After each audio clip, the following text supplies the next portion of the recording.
Last week's episode was the second in a two-part series about Wilsons in the 2026 Winter Olympic Games. In our places category, then, we covered Julio Wilson's vineyard and his music. Well, his music is really good, but it's also a good segue for this week's episode.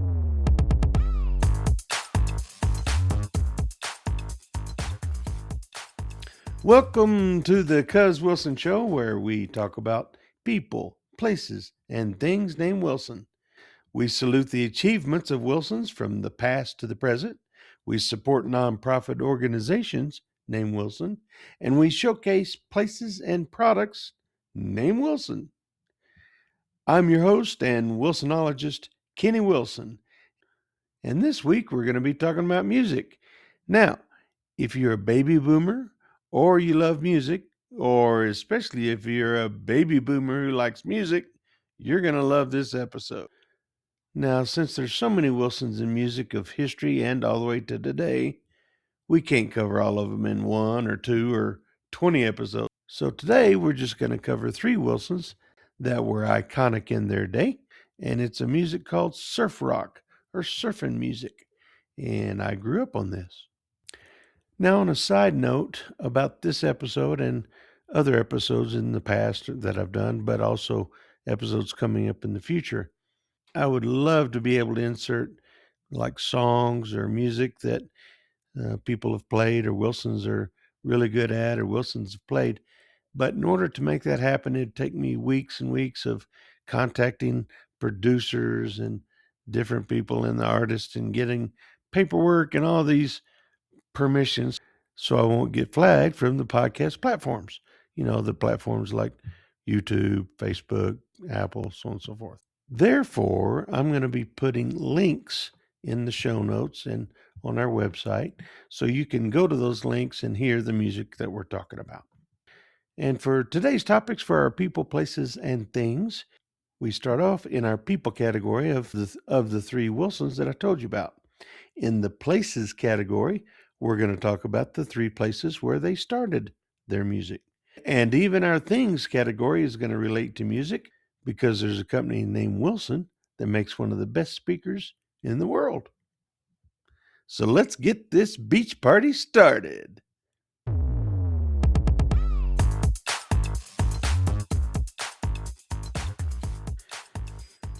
So beginning with the people category, the Surfaris wrote the song Wipeout. Most of your baby boomers know exactly what song I'm talking about. And what is it about that song that made it popular? Of course, it was the drum solo. The next one in the people category is the Ventures. And the Ventures were an instrumentalist group, and they've been described as the best instrumental group the world has ever seen. And then the third, of course, was the Beach Boys.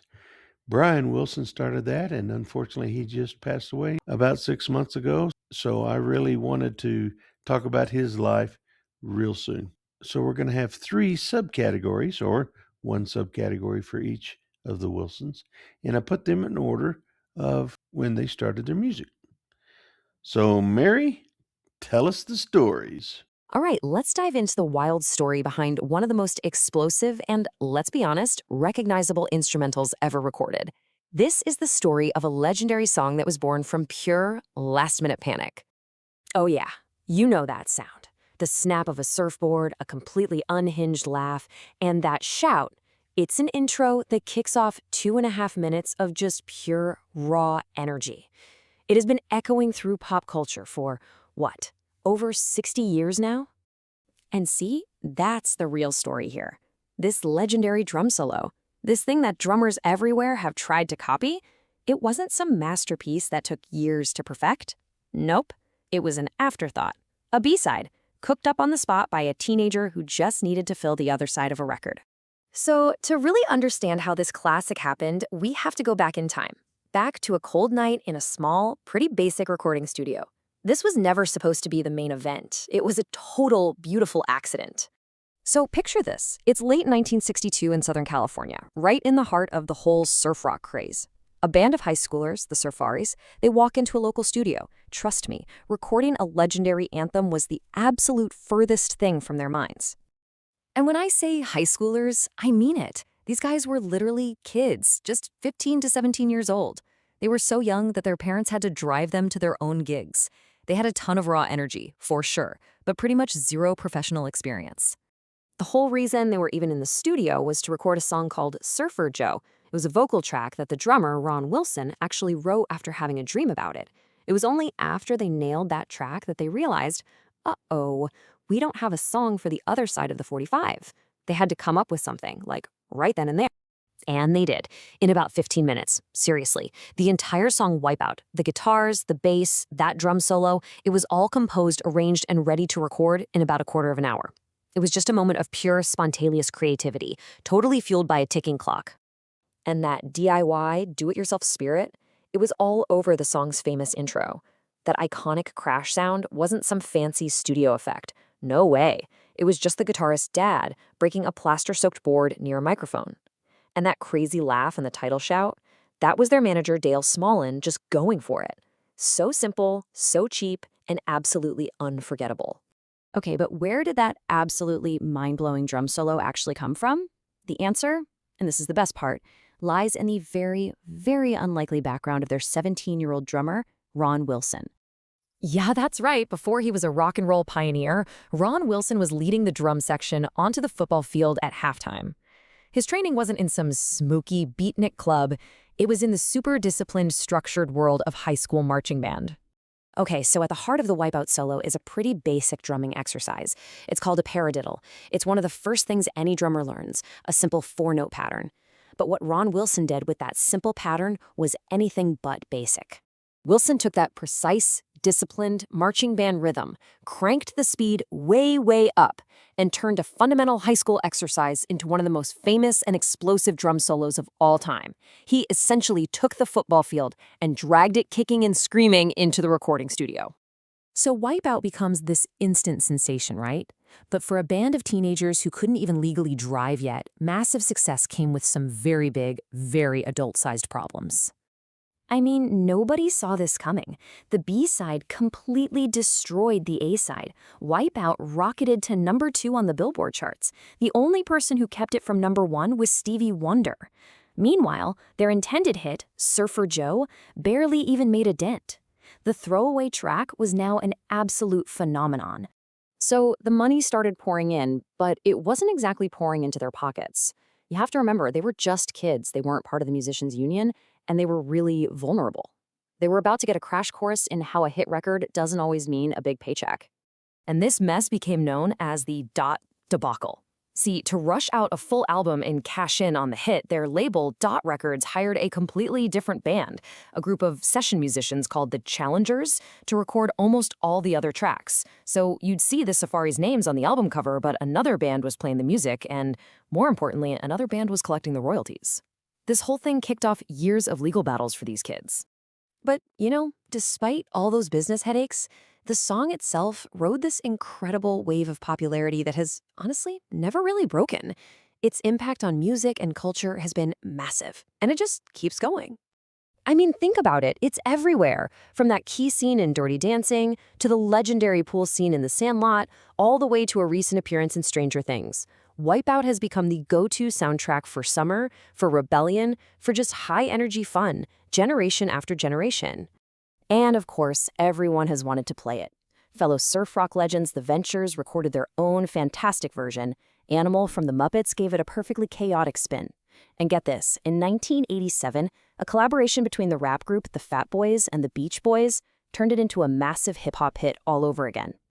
And finally, after decades as a true pop culture staple, this song got its official ultimate recognition from the music industry. Its induction into the Grammy Hall of Fame cemented its status not just as a hit, but as a historically significant piece of American music. So, whatever happened to the kid behind that iconic beat? Well, Ron Wilson's incredible stamina was no joke. He once set a world record for continuous drum soloing, playing for an unbelievable 104.5 hours straight. And that quote really says it all, doesn't it? It's more than just a catchy song. Wipeout gave the world its most famous drum solo, a benchmark for every single aspiring drummer out there, tapping on a car dashboard or a school desk, dreaming of rock and roll glory. The story of Wipeout is just a perfect reminder that sometimes the biggest cultural moments, the things that last forever, they come from the most unexpected places. From a throwaway B-side, from a high school marching band, from a 15-minute burst of inspiration. It really makes you wonder, what's the untold story behind your favorite song? Thank you, Mary. And for my listeners, I've got links in the show notes. And it's fun to go there and listen to the original Wipeout song because in our next video, we're going to talk about the Ventures. And they actually took that song to a new level. That particular rendition of Wipeout is the one that I was familiar with, and most of us too. And now let's hand it over to Larry and let him tell us more about that story. Hey everyone, so today we're talking about a band whose sound is, and this is no exaggeration, woven into the very DNA of rock and roll. You have absolutely heard their music, even if you don't know their name. We're talking about the most successful instrumental band of all time. This is the story of Don Wilson and the Ventures. People called them the band that launched 1,000 bands. And honestly, that's not just a cold nickname. It's the truth. Their influence is so massive. It's kind of like the air you breathe. It's everywhere, so you almost stop noticing it. So let's make it visible. And look, you don't have to take my word for it. Just listen to John Fogerty, from Creedence Clearwater Revival. When he inducted the Ventures into the Rock and Roll Hall of Fame, he said they started, and I quote, a whole new movement in rock and roll. He called their sound a spark that basically gave guitar players everywhere permission to rock. I mean, the list of people they inspired is it's a who's who of music history. You've got George Harrison of the Beatles, Joe Walsh from the Eagles, the one and only Eddie Van Halen, even Gene Simmons from Kiss and the Ramones. The Beach Boys literally learned how to play guitar by slowing down Ventures records. Think about that. And all that influence? Well, it translated into staggering success. They've sold over 100 million records. That number is just insane for any band, let alone a band with no singer. But what's maybe even crazier is how this whole global phenomenon got started. Yeah, this story doesn't start in some flashy LA recording studio or a hip club in New York. Nope, it started on a construction site, of all places, in Tacoma, Washington. You really can't make this stuff up. So it's 1958, right? Bob Bogle walks onto a used car lot to buy a car, and the salesman is this guy named Don Wilson. They get to talking, realize they both love guitars, and just click. Pretty soon they're working together, laying bricks by day and playing music at night on 2 beat-up guitars they bought from a pawn shop for like $10 each. And they never ever forgot where they came from. Almost 50 years after their first hit, when Don Wilson was on stage accepting their induction into the Rock and Roll Hall of Fame, he summed up their whole incredible journey perfectly. He just looked out at the crowd and said, "Not bad for 2 former bricklayers." So, the big question is, how did 2 bricklayers with $10 pawn shop guitars create a sound that would literally change music forever? Well, it all started with a song that, funnily enough, they couldn't even play the right way. So, they stumbled upon this tune called Walk Don't Run on a Chet Atkins album. The only problem? Chet Atkins was a guitar god. His version was this incredibly complex, jazzy, fingerstyle masterpiece. And these 2 guys, well, they just couldn't do it. It was way beyond their technical skills at the time. And this is where the magic happens, right? Innovation born from limitation. Don's mom, Josie, who was a huge supporter, basically told them to stop trying to copy Chet Atkins. She said, make it your own, simplify it. And that's exactly what they did. They decided to, in their words, rocket it up. And the transformation was unbelievable. They took this smooth, intricate jazz piece and turned it into this high-octane, driving rock anthem. They stripped it down to the bare melody and then just rebuilt it with this powerful, aggressive, rhythmic guitar sound. And the result? The song just exploded. It shot all the way to number 2 on the Billboard charts in 1960. Walk Don't Run didn't just launch the Ventures. A lot of people say it kicked off the entire surf rock craze of the early 60s. All from a song they couldn't play correctly. But their impact was so much bigger than just one hit song, or even one genre. These guys were true sonic pioneers. They were always pushing the limits of what an electric guitar could actually sound like. Lead guitarists usually get all the glory, but Don Wilson's rhythm playing was the absolute engine of this band. In Japan, where they were basically gods, they nicknamed him Mr. Tiki Tiki. It's an onomatopoeia meant to sound like his guitar, that driving, percussive, chugging rhythm. It wasn't just strumming in the background, it was a force. And their influence was everywhere. They had one of the first hits ever to use a fuzz pedal all the way back in '62. They were doing concept albums before that was even really a thing. They even put out an instructional album, Play Guitar with the Ventures, that became the first of its kind to ever hit the Billboard charts. And in Japan, they were so popular they kicked off something called the Eleki boom, an electric guitar craze that inspired an entire generation of Japanese musicians. I mean, their work ethic was just relentless. In the 1960s alone, the Ventures put 38 albums on the US charts. Now, to put that into perspective for you, that's more than the Beatles had, more than Frank Sinatra in that same time period. They were an absolute machine. But they didn't just cement their legacy through their sound. They did it through the actual tools of rock and roll, the guitars themselves. The band's look was just as iconic as their sound. They started out with Fenders, but in 1963, they linked up with Mosrite guitars. That futuristic-looking Ventures model became their absolute trademark. Decades later, Fender paid them tribute with signature models, but the story doesn't even stop there. In 2004, Don Wilson took the final step. He co-founded Wilson Brothers Guitars, taking everything he learned over 40 years to design his own line of instruments. That's such a rare move, to go from being the guy whose name is on the guitar to being the guy who actually makes the guitar. They weren't just endorsing a product anymore, they were the architects of the instrument itself. All right, so we've gone from a construction site in Washington all the way to the Rock and Roll Hall of Fame. After all that, what is the real, lasting legacy of Don Wilson and the Ventures? Well, it's pretty fundamental. They basically gave rock and roll its blueprint. That two guitars, bass, and drums lineup, they helped make that the standard. The innovative sounds and effects, they were pioneers. But maybe most important of all, their riffs were simple, they were powerful, and they were accessible. They made millions of kids all over the world hear them and think, hey, I could do that. So I'll leave you with this final thought. The next time you're listening to a classic rock anthem, a punk rock song, maybe even a heavy metal track, just close your eyes and listen for that driving rhythmic backbone, because chances are you're hearing a foundation that was laid, brick by Don Wilson's Mr. Ticky Ticky sound. Thanks for tuning in. Thank you, Larry, but we're not finished yet. The last of the trio was called the Genius of Pop. Now, if you think I'm a genius, you just wait till Larry tells you who the real genius is. Take it away, Larry. Welcome to The Explainer. Today we are diving deep into the life and legacy of a true musical pioneer, a man who completely reshaped what was possible in popular music, the one and only Brian Wilson. You know, this quote from Stephen Hayden really just nails it. Trying to explain Brian Wilson's influence is, well, it's almost impossible. His sound, his ideas, they're so fundamental, so deeply baked into the DNA of pop music that you can't really separate them. He didn't just write songs, he built entire worlds of sound. So let's set the scene. We're going back to the early 1960s in Hawthorne, California. In a pretty normal suburban house, you've got three brothers and their cousin just harmonizing, messing around. And from that, they created a sound that would pretty much define the American dream for an entire generation. Okay, to really get the Beach Boys, you have to understand this. Brian Wilson wasn't just in the band, he was its heart, its soul, its central nervous system. I mean, look at this list. He co-founded it, wrote the songs, arranged those incredible harmonies, and produced the records. He was, without a doubt, the creative engine. And boy, was that engine prolific. Together with his brothers Dennis and Carl and his cousin Mike Love, Brian just churned out hit after hit. We're talking about all those classic songs about cars, surfing, and endless summer nights that created the whole California sound and turned the Beach Boys into global superstars.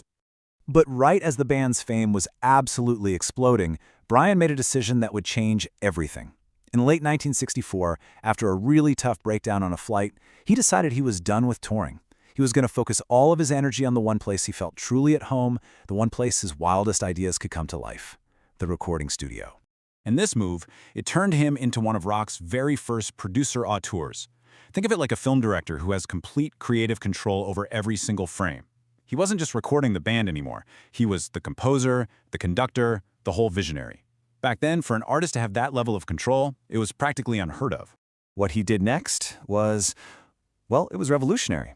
Brian started treating the studio itself as an instrument. He'd layer these incredibly complex vocal harmonies, bring in instruments you'd never hear on a pop record, and he hired the absolute best session musicians in LA. the legendary Wrecking Crew, to make his complex arrangements a reality. And all of this intense focus, this incredible period of experimentation in the studio, it was all leading to something. It led directly to his magnum opus, an album that didn't just bend the rules of pop music, it completely rewrote the playbook. So the story goes, Brian heard the Beatles' album Rubber Soul, and it completely blew his mind. For the first time, he heard an album that wasn't just a collection of singles, but a whole, cohesive piece of art. And right then and there, he basically announced, okay, I'm going to make the greatest rock album ever made. And you know what? He did it. He poured everything he had into creating Pet Sounds. This was a deeply personal album. The songs weren't about surfing anymore. They were about loneliness, about the fears and confusion of growing up. It was so sonically rich and emotionally complex. Nothing else on the pop chart sounded remotely like it. The impact was just immediate. I mean, the Beatles' own producer, the great George Martin, said that Brian was the one who really challenged them. And so, in this beautiful way, the inspiration came full circle. Pet Sounds went on to be a massive influence on their own masterpiece, SGP Lonely Hearts Club Band. It's amazing. The incredible innovations that Brian pioneered, especially on Pet Sounds, they created a legacy that goes so far beyond the 1960s. It's a legacy that has touched countless artists across pretty much every genre you can think of. Seriously, you can draw a straight line of influence across the decades. Of course, there's his contemporaries, like the Beatles. But then you jump to the 90s, with bands like Barenaked Ladies writing a huge hit literally called Brian Wilson. Then you've got modern psych rockers like Tame Impala, and even today's biggest pop stars like Billie Eilish. His fingerprints are just everywhere. And it's not just us saying it. His genius has always been recognized by his peers. Elton John says he changed the game for keyboard players. The legendary Burt Bacharach called him one of the greatest innovators in music history. And, well, Lou Reed from the Velvet Underground might have put it best. But here's the thing. Brian Wilson's story isn't just about music theory and studio tricks. His influence also created this powerful, deeply personal legacy that flowed directly into the next generation of his very own family. His daughters, Carney and Wendy Wilson, they inherited that incredible gift for harmony. I mean, can you imagine? They teamed up with China Phillips and formed the group Wilson Phillips, which became this massively successful band in their own right. They were continuing the family's amazing musical journey for a whole new generation. So when you really step back and look at it, Brian Wilson's story is just this rare and credible testament to a singular vision. I mean, think about it. How many artists can truly say they reshaped the sound of pop music for decades to come, while also passing that same beautiful gift of harmony down through their own kids? It's a legacy that's both massive and global, but also incredibly personal. Thank you, Larry, and maybe someday you'll tell everybody about my backstory after I go to the server farm in the sky, because I'm into computers. But anyway, let's continue. In last week's Cuz quiz, I asked you if you could list how many countries have people with their first name Wilson more than the United States has with their first name Wilson. That's kind of hard to say. Okay, there's a bunch of people with their first name Wilson in the United States. There's about 44,000 of them. But there's a few other countries who have more people in their country with their first name as Wilson. And here's the answer. The USA is number 8 on that list. It's incredible. Number 7 is Angola, Africa, with 59,788 people who go by Wilson with their first name. Number 6 is Kenya. My name is Kenny, so I kind of want to go to Kenya someday. But anyway, Kenya has 73,566. Number 5 is Philippines. They have 82,397. Number 4 is Ecuador. They have 83,385, just a little more than the Philippines. Coming in at number 3 is Uganda, Africa. They have almost 150. They have 140,727 people whose first name is Wilson. And I used to work on a 727, but that was Boeing. Okay, never mind. Let's get back. Number 2, Colombia. Colombia, this kind of sounds like what is it, the beauty pageant? And here we have Colombia. 172 or 172,856. And for number one, drum roll, please. Brazil. Brazil in South America has 257,598 people who go by Wilson as their first name. That's incredible. But now we got this week's quiz question. Was there ever a King Wilson in history? Here's a hint. Go to your IT department at work and ask someone who may have been to the Himalayas, or they may know what the meaning of Raja is. Now, since we covered the three Wilsons in our people category, we'll use them as the foundation of our places category, and we'll cover the places where they began their music careers. Mary, the stage is all yours. You know that sound, that driving, reverb-soaked guitar, those crashing drums? What do you picture? Yeah, for pretty much everyone, it's sun, sand, and that classic Southern California summer. It's the sound of surf rock. But there's this really fascinating wrinkle in that sunny story, and it connects three of the genre's biggest names in a way you might not expect. So let's get into it. So here's a great piece of music trivia for you. Three of the most important guys in early surf rock all happen to have the last name Wilson. We're talking Brian Wilson of the Beach Boys, Ron Wilson from the Surfaris, and Don Wilson of the Ventures. And no, they're not related at all. But their stories are all wrapped up in the identity of this music. So what's the real connection here? Well, that's what we're going to unpack. All right, let's get our lineup straight. First, you've got Brian, the absolute genius behind those incredible Beach Boys harmonies. Then there's Ron, the drumming powerhouse who gave us one of the most iconic drum solos of all time. And finally, Don, the rhythm guitarist for literally the most successful instrumental band of the rock era. Three Wilsons, three legendary bands. Okay, so let's start exactly where you'd expect this story to begin. Southern California, with the guy who basically wrote the soundtrack for the place, Brian Wilson. Man, this quote really hits you, doesn't it? The actual spot where Brian Wilson was dreaming up the sound of the California dream, his family's house, was literally paved over to build a freeway. It's just a crazy reminder that this idyllic place we hear in the music was a real spot, a physical home, that now only exists in our memories and on those records. And here are the coordinates, so to speak. Brian Wilson was born in Inglewood and grew up right nearby in Hawthorne. I mean, these are classic LA County suburbs. You can't get more central to the whole vibe than that. And get this, that Hawthorne house, it wasn't just where they lived. It was basically ground zero for the Beach Boys. It was the studio where they recorded their first song, Surfing. It was their rehearsal space. It was the launchpad for a global phenomenon. It's so important that it's now a California historical landmark. So let's hop over to our next Wilson, Ron Wilson. His journey also takes us deep into the suburbs of Southern California, really hammering home that classic surf narrative we all know. The Surfaris were pure San Gabriel Valley kids. They got together in Glendora, Ron went to high school over in Covina, and then they headed a bit east to Cucamonga to record their massive hit. And look, this wasn't Malibu or Huntington Beach. This was the sound of suburban kids creating their own wave. So, how did they create that wave? Well, the secret is in a word that every drummer knows, the paradiddle. As you can see here, it's a super basic practice exercise. It's just a pattern, something you do over and over and over until you can do it in your sleep. And this is where the magic happens. Ron took that simple, kind of boring practice rhythm from his high school marching band, pumped it full of this wild, almost out-of-control energy, and turned it into the explosive drum solo for Wipeout. Just like that, a simple exercise becomes a rock and roll anthem. And what an anthem it was. Wipeout went all the way to number 2 on the charts in 1963.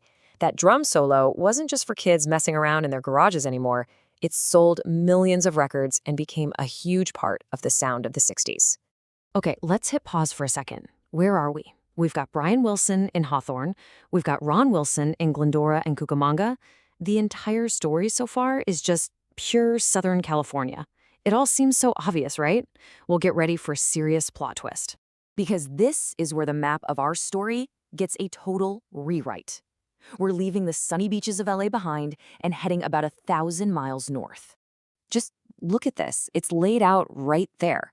While Brian and Ron were soaking up the SoCal sun, our third Wilson, Don, was way up in Tacoma, Washington. This one fact completely changes how you have to think about the geography of surf music. And the origin story for the Ventures? It sounds less like a story about a surf band and more like something out of a gritty movie. Don Wilson was a used car salesman. He met his future bandmate Bob Bogle, who was a bricklayer, while he was trying to sell him a car. They started talking about guitars and decided to start a band right there in Tacoma. You can't make this stuff up. And they didn't just start a band. They started an absolute movement. People call the Ventures the band that launched 1,000 bands, for good reason. They were a global force, especially huge in Japan, and they became the best-selling instrumental rock group of all time. All of it starting from the Pacific Northwest, a place known more for rain than for surfing.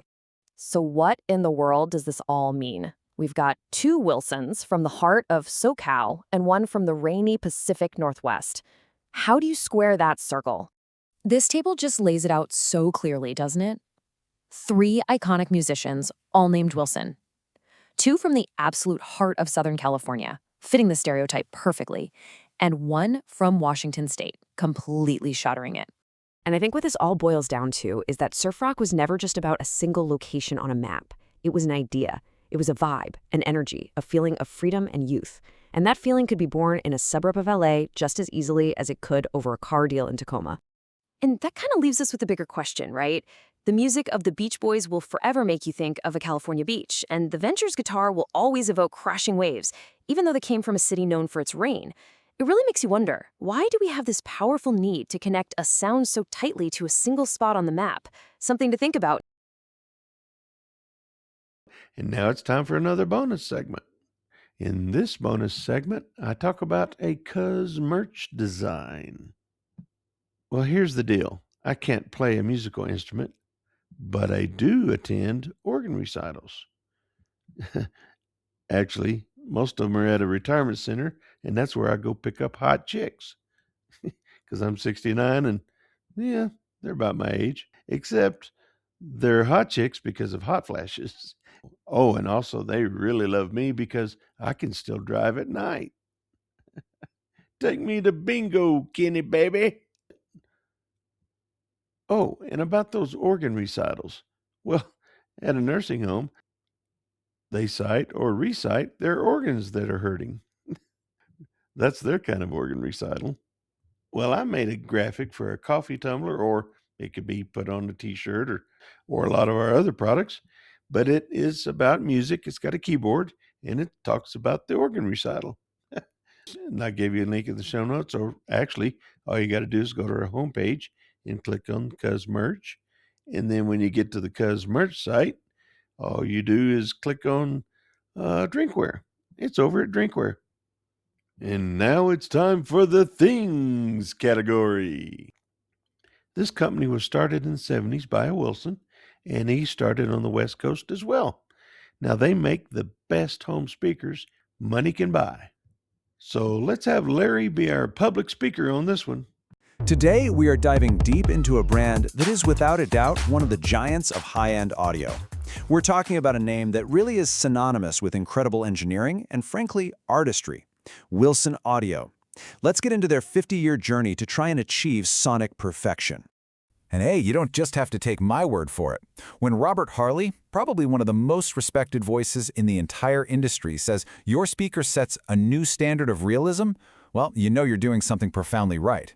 That's the kind of praise that really builds a legend. So, what is it that drives a company like this for 5 whole decades? With Wilson Audio, it really all boils down to one thing: a relentless, almost obsessive quest for realism. Let's unpack the philosophy, the why that creates their signature sound. Okay, here's the key concept, and it's a bit of a mouthful. Verisimilitude. Now, it's a fancy word for sure, but the idea behind it is actually pretty simple and, honestly, kind of profound. It's about reproducing sound so accurately that your brain can't tell the difference between the recording and a live performance. The goal isn't just to hear the notes, it's to feel like the musicians are right there in the room with you. You know, this whole thing started with the founder, Dave Wilson. He was a recording engineer, and he just couldn't find any speakers that satisfied him. So what'd he do? In a classic move, he decided, well, if I can't find what I want, I'll just build it myself. And his ultimate goal was to create a speaker that just gets out of the way, one that sonically disappears, so all that's left is you and the music. But how do you make a big physical object just sonically vanish? Well, you do it with a ton of science. So let's take a look at how Wilson Audio turns that philosophy into some serious physics and material science. First things first, you gotta know your enemy. And in speaker design, the #1 villain is cabinet resonance. Just think about it. The speaker box itself is supposed to be totally silent, right? But most materials, like wood, naturally vibrate along with the music. They add their own sound, their own distortion. And that is the absolute enemy of clarity. So Wilson Audio's answer to this problem is something they call the science of silence. They have spent decades, literally decades, developing their own secret formulas. These proprietary composite materials with cool names like X material and V material are unbelievably dense and just dead. They don't ring, they don't vibrate, they kill that resonance right at the source. And this is how they know it works. This isn't just some marketing claim. They use incredible tools like this, a laser vibrometer, which can measure vibrations down to the nanometer. We're talking billions of a meter. This is how they can scientifically prove that their cabinets are, for all practical purposes, completely silent. But getting rid of vibrations is really only half the story. The other critical piece of the puzzle is what they call the physics of time, or time domain coherence. See, when you're at a live concert, all the sounds from a guitar, the high notes, the middle tones, the low bass, they all hit your ears at the exact same moment. For a speaker to sound real, it has to do the exact same thing. And this right here is their absolutely brilliant solution. Wilson speakers are built in modules. This means each individual driver can be physically moved forward or backward by just a fraction of an inch. Using these super precise adjustment blocks, they can perfectly align everything for your exact seat, making sure every single sound arrives at your ear at the exact same instant. It's genius. So all this obsessive attention to science has led to some of the most iconic products the audio world has ever seen. Let's take a look at the incredible speakers this philosophy has created over the last 50 years. It all starts, of course, in a garage back in 1974. By 81, Dave Wilson had built the legendary Wham, this massive modular speaker that really showed the world his ideas about time alignment. Then, in 85, he made a tiny little monitor for his recording work called the Watt. But the real magic happened when he paired that little Watt with its own dedicated woofer, the Puppy. And that changed everything. The Wet Puppy just exploded. It became the best-selling high-end speaker in history over the $10,000 mark. Suddenly, for the very first time, you could get that huge, dynamic, reference-level sound in a speaker that could actually fit in a normal living room. It basically invented a whole new category of product.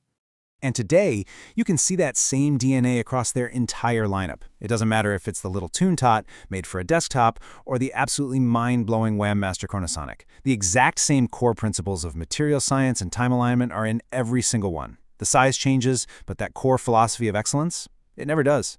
So after 50 years of this crazy pursuit of perfection, what does the rest of the industry think? Well, the verdict is in, and it's pretty overwhelming. And it comes with a lot of awards. Let's just kick it off with Alan Sercombe from Hi-Fi Plus. He doesn't pull any punches, he just says it. Wilson Audio is at the top of its game. In an industry this tough, that is a huge statement.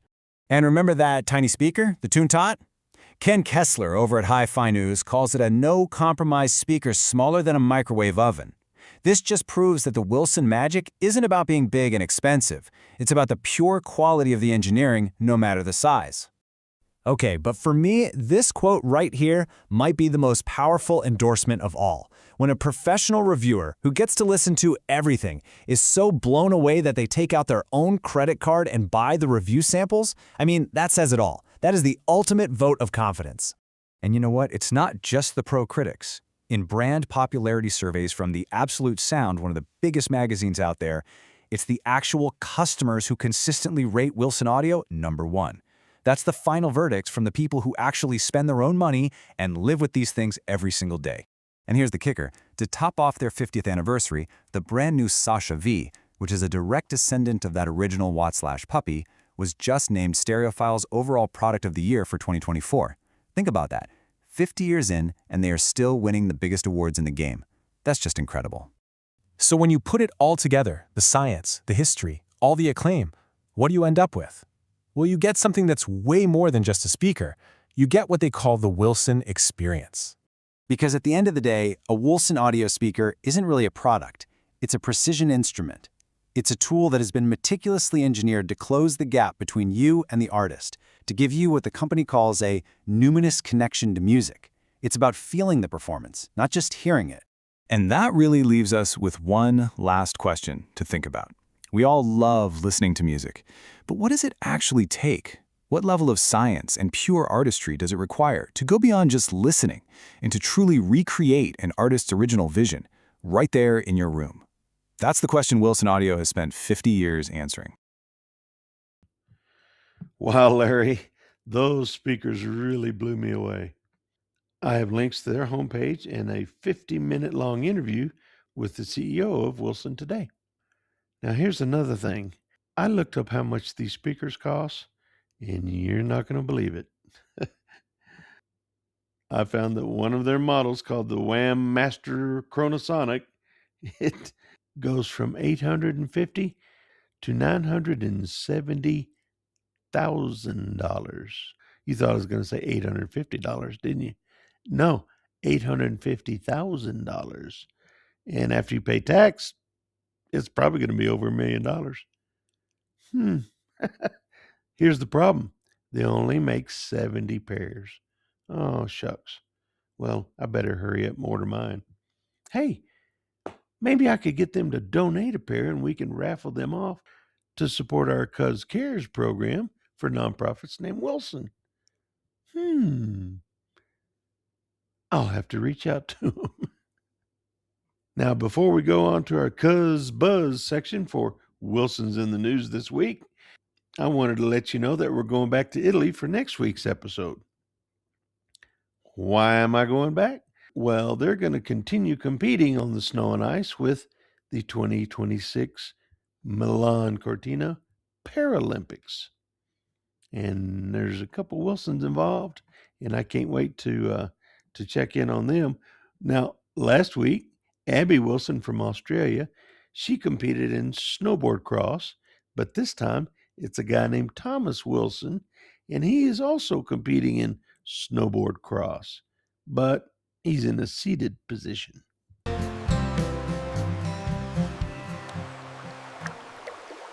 Do you want to hear an Uncle Willie joke? Now, this one relates to music too. What do you call a cow that plays the guitar? A musician. Well, at least that joke was about a guitar. And now it's time for Wilson's in the News.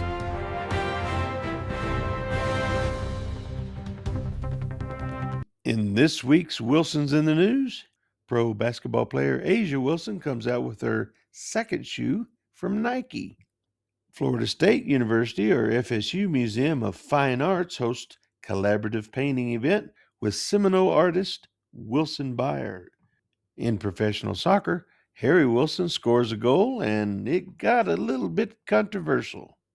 Back in America, Lainey Wilson is one of USA Today's 2026 Women of the Year. Congratulations. Boy, she deserves it too. Now, I have links for these stories and more at our website at cuzwilson.com. Until next week, see ya, cuz. The Cuz Wilson Show was produced by Name and Culture Media, and we used AI voices generated from Google's Notebook LM.